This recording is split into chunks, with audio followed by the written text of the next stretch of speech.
बतौर सहाफ़ी मेरा हमेशा से ही नुक्ता नज़र रहा है कि जब बड़ी तब्दीली आती है तो वो किसी प्रेस रिलीज़ की या ट्वीट की मोहताज नहीं होती, वो आपको नज़र आ जाती है। मसलन जब शहर तब्दील होते हैं तो उनकी शक्ल ऐसी होती है, ऐसी नहीं। ये मैंने आपको पेशावर की शक्ल दिखाई।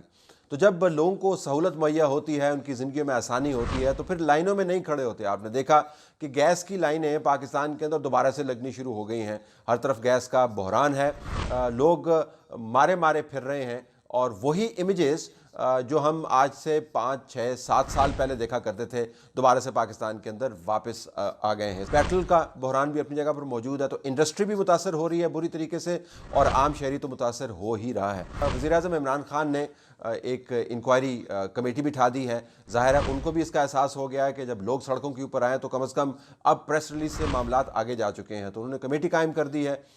कहा यह जा रहा है मिनिस्टर मौसूफ की तरफ से, जो पेट्रोलियम के मिनिस्टर हैं, कि 2 कंपनियां जो गैस फराहम करती हैं उन्होंने हमें डाटा ही गलत फराहम किया। तो गुजारिश ये है कि इतने कब से मासूम हो गए हमारे मिनिस्टर साहिबान, चाहे ये वाले हों या पुराने हों, कि जो उनको कहा जाता है उसके ऊपर यकीन कर लेते हैं। और सर्दियाँ तो हर साल आती हैं, 2018 की सर्दियाँ कोई नई सर्दियाँ तो नहीं है, और पाकिस्तान के अंदर गैस की सप्लाई का एक बाकायदा सिस्टम बना हुआ है। क्यों वो सिस्टम कारामद साबित नहीं हुआ, ये किसकी जिम्मेदारी है? और फिर जो कमेटी आपने बनाई है वो तो जिम्मेदारी का तयन करेगी, गैस का बहरान तो नहीं ख़त्म करेगी। तो बहरान की कैफियत में हर 2 हफ्ते के बाद या हर 1 हफ्ते के बाद मईशत के किसी न किसी हिस्से को डाल दिया जाता है। हुकूमतें बुरी या अच्छी नहीं होती, हुकूमतें अहल या नाअहल होती हैं, या वो कॉम्पिटेंट होती हैं या वो निकम्मी होती हैं। और निकम्मी होने का या कॉम्पिटेंट होने का ताल्लुक आपकी शक्ल से नहीं है, आपके चेहरे से नहीं है, आपके दावों से नहीं है, आपकी प्लानिंग से है। और प्लानिंग का अक्स आपको नज़र आएगा पाकिस्तान की मईशत की हालत से।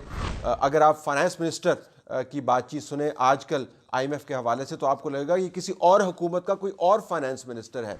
IMF के पास हम जाने के लिए बिल्कुल तैयार हैं, लेकिन इस खामोशी से हमने अपनी तरफ से वारदात की है कि काम भी हमने कर दिया, किसी को पता भी ना चला। लेकिन ये बताने से पहले कि हमने ये काम और वारदात कैसे की है, हम बताना चाहते हैं कि असद उमर साहब IMF के बारे में पहले क्या कहते होते, याद दहानी बहुत ज़रूरी। यानी IMF एक ऐसी मुसीबत है, या एक मशहूर ड्रामे की लाइन होती, लानती किरदार है, कि जिसके पास आप जाएंगे तो आपके ऊपर मुआशी मुसीबत की लानत भी गिरेगी, आपके ऊपर कर्ज़ों की लानत भी गिरेगी। इसके पास जाएंगे तो आपका इस्तेहसाल होगा। और एक किताब है जो सरकार की तरफ से जारी हुई है इकनॉमिक हिटमैन के हवाले से, उसको हर कोई पढ़ता और कोट करता है, और असद उमर साहब भी उसको कोट करते रहे हैं। तो IMF के पास जो लोग जाते हैं वो बुरे होते हैं, लेकिन उसके बाद इन्होंने अपनी पॉलिसी तब्दील कर दी और कहा कि IMF के पास हम शायद चले जाएं। शायद का लफ्ज़ इस वजह से इस्तेमाल किया कि हर किसी का ये ख्याल था कि डॉलरों की झनकार पाकिस्तान के अंदर एक बहुत बड़ी पार्टी की सूरत में रूनुमा होगी। सऊदी अरब से भी डॉलर आएंगे, और चीन से भी डॉलर आएंगे, और मलेशिया से भी, और UAE से भी। अब तकरीबन 4 महीने होने को आए, तो जो डॉलर आने थे वो आ गए हैं, जो नहीं आने थे वो नहीं आए। मुझे इसके ऊपर बड़ी हैरानी हुई कि जब वज़ीर-ए-आज़म ने एक न्यूज़ आइटम के मुताबिक सहाफ़ियों को ये कहा कि जो लोग हमें डॉलर दे रहे हैं वो दे रहे हैं, लेकिन वो कह रहे हैं कि आप बताएं नहीं कि हम आपको डॉलर दे रहे हैं, यानी अपने फिगर्स में शो नहीं करें। अगर आप किसी भी मुआशी इस्तिलाह की रोशनी में इस बयान को देखें तो इसको फिगर फजिंग कहते हैं। आप किस तरह ये कह सकते हैं कि आपके पास डॉलर्स आ रहे हैं और आप किताबों के अंदर उनको दिखा नहीं रहे हैं, और तो कहाँ पड़े हुए हैं वो डॉलर? तो बराए मेहरबानी इस किस्म की बातों से गुरेज करना चाहिए। फिर जब ये डॉलर नहीं आए तो असद उमर साहब ने कहना शुरू कर दिया कि हमने अपना फ्रेमवर्क तैयार कर लिया है, अब हम IMF के पास जाने वाले हैं। IMF का मिशन आ जाएगा और प्रोग्राम मोस्ट प्रॉब्ली साइन हो जाएगा। उसके बाद एक और तात्तुल आया और कहा कि IMF ने हम पर इतनी सख्त कंडीशंस लगा दी हैं कि हम उन कंडीशंस के होते हुए बिल्कुल नहीं IMF के पास जाएंगे, क्योंकि हमारे पास सबसे ज़्यादा जो अहम मामला है वो अवाम की सहूलत है। IMF की कंडीशनैलिटी से डर था, उससे यहाँ गुर्बत फैलेगी, उससे यहाँ महंगाई होगी, इसलिए हम नहीं IMF के पास, नहीं तो हम भी चले। इसके बाद एक और तात्तुल आ गया, क्योंकि अब IMF के पास जाना ठहर गया था, लिहाजा आहिस्ता आहिस्ता आपने उनकी कंडीशंस पूरी करनी थी।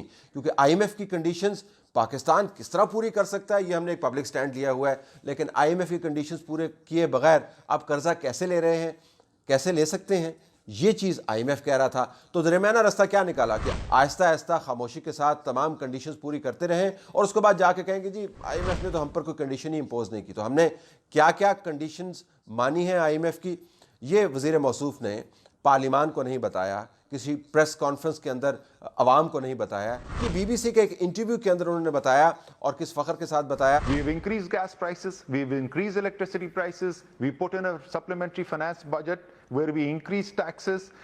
We have been, the policy rate has been increased by the central bank, the rupee has been devalued, the currency has been adjusted by the central bank. ये वो तमाम चीज़ें चीज़ा जो IMF कहता चला आ रहा है वो हमने पूरी कर दी हैं और उसके बाद सिर्फ एक मामला रह गया है वो IMF के पास जाकर साइन करने का। और मैं आपको अभी से बता रहा हूँ कि जब ये सिग्नेचर होगा, क्योंकि वज़ीर-ए-आज़म इमरान खान ने 3 साल के इकनॉमिक फ्रेमवर्क की मंजूरी दे दी है जिसके अंदर IMF के पास जाना अमलन ठहर गया है।